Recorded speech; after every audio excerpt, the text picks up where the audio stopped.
Hello students, this is your first class and I am not teaching vectors right now. I will start with motion in one dimension. So what we are supposed to discuss in motion in one dimension, or you can just simply say that how the whole chapter will be covered. So the first thing which we are going to learn is the concept of average velocity. Second is equation of motion. Third is, this will also include the numericals also. Third one is the graphs, and the fourth is numericals on graph.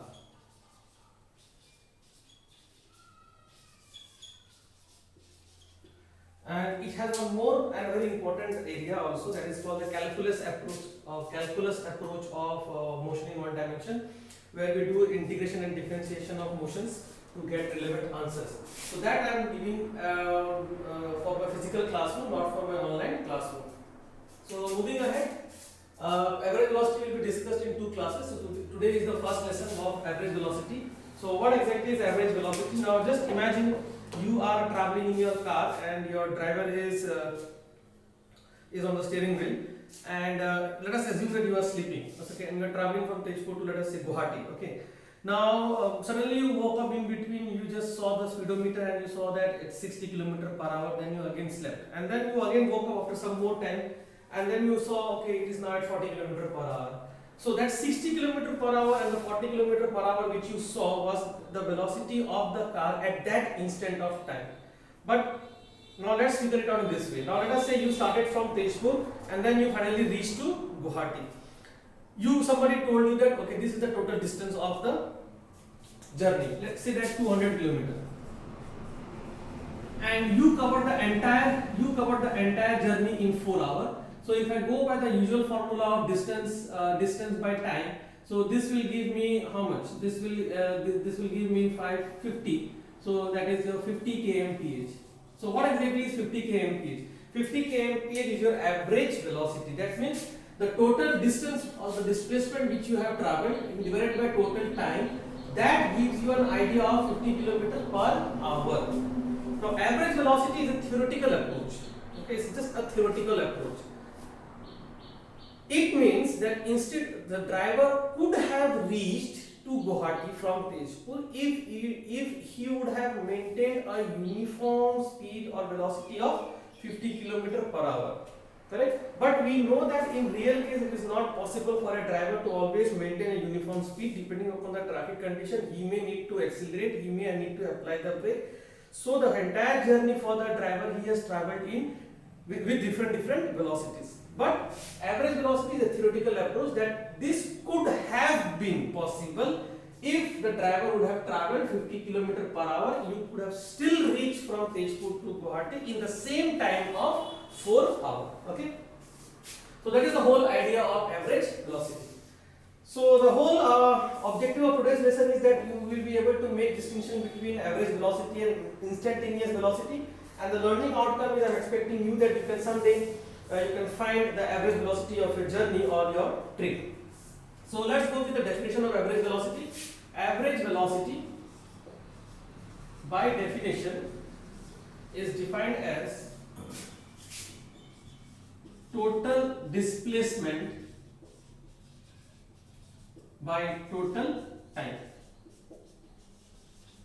And there is one more, it's called average speed. So for velocity we deal with displacement, and for speed we deal with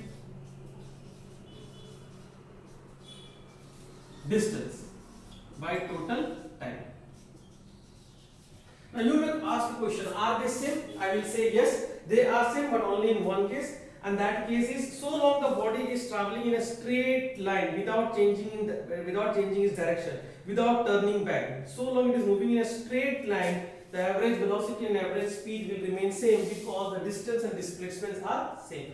You slightly need to think about the differences between distance and displacement, which you learned in class 9. Okay. Displacement is shortest distance between two points, and distance is the actual path traveled by a body. Things will come up things will become more and more clear as I start with some examples. So let us discuss our first example over here.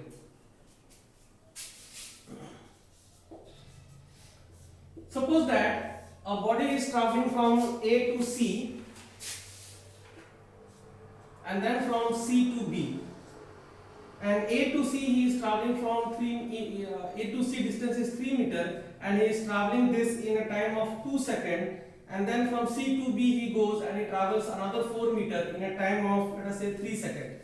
Okay, starting point A. So if they ask you what is the distance traveled here, the distance traveled here will be the actual path. Actual path will be A to C plus C to B. So AC plus CB, and that is equal to 3 meter plus 4 meter, and that is equal to 7 meter. What about the displacement? By definition, what is the displacement? Displacement is the shortest distance or the shortest line between the starting point and the ending point. So if you draw a straight line between A and B, you end up having a right angle triangle, and so in right angle triangle we can find this hypotenuse length as 3 square plus 4 square, that is equal to 5 meter. So displacement is my 5 meter, and in both the cases, whether it is traveling this path or this, in both the cases your total time taken is 2 seconds plus 3 seconds, that is equal to 5 seconds. That is equal to 5 seconds. So now we can find average velocity. Average velocity by definition is total displacement. Total displacement is 5 in this case. So 5 divided by 5, and that is equal to 1 meter per second. This is second, this is meter. Okay, and average speed will be the total distance. Total distance is A to C plus C to B, that is equal to 3 plus 4, that is 7. So you will write here as 7. Total time taken is 5, and that is equal to 1.4 meter per second. That is example 1.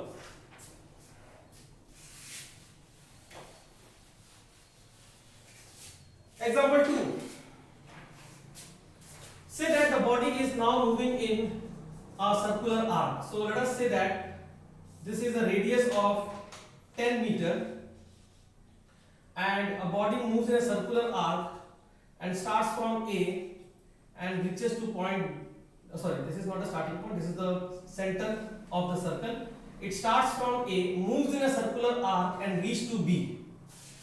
So and the time taken is given to you as 2 seconds. So this is your time, 2 seconds, and the radius is 10 meter.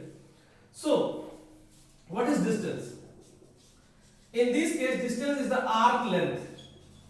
The arc length AB. And what is that? It is nothing but 1/4 of the perimeter. And what is the perimeter?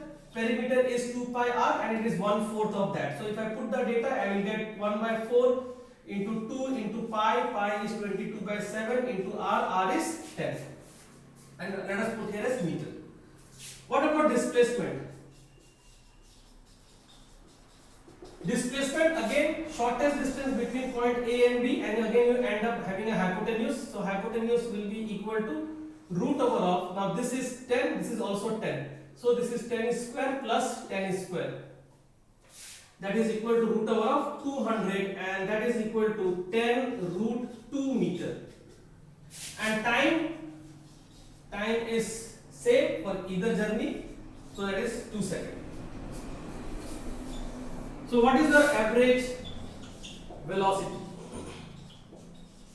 Average velocity will be equal to total displacement. Total displacement is 10 root 2 by total time. Total time is 2 seconds as mentioned over here. So this will give you an answer. You can use a calculator to get the final answer. Or I can just write here as 5 root 2 meter per second. And what about your average speed? Average speed is total distance. Total distance is the arc length, and we have found that value as this much. So 1/4 into 2 into 22/7 into 10 into, and the time here. So total distance divided by total time. And then when you simplify this, I hope the answer is nearly about 7.85 meter per second. So similarly, you have to do 2 more questions which I have kept in the worksheet, which will be uploaded in your Google Classroom. try out. We will discuss this again, and let's hope that you get the correct answer in both the cases. Thank you, and thank you for watching.